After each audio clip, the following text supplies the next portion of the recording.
आई बाबा, मला तुमची खूप आठवण येते. हो ग बाळा, आम्हालाही तुझी खूप आठवण येते. आई, बोल ना ग काहीतरी. बाळा, आई इथेच आहे.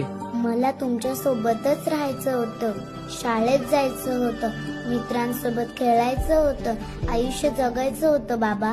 हो ग लेकी, आम्हालाही माहितीये, पण पण काय बाबा, मी काही चूक केली का? मला एवढी मोठी शिक्षा का मिळाली? नाही ग बाळा, तू काहीच चूक केली नाहीस. चूक त्या राक्षसाची होती, त्या वाईट माणसाची होती. मग बाबा, मला आता तरी न्याय मिळेल का? मिळेल ग बाळा, नक्की मिळेल. तुझ्यासाठी, तुझ्या आईबाबांसाठी आणि तुझ्यासारख्या अजून कुणावरही असा अन्याय होऊ नये म्हणून न्याय मिळेपर्यंत आम्ही थांबणार नाही.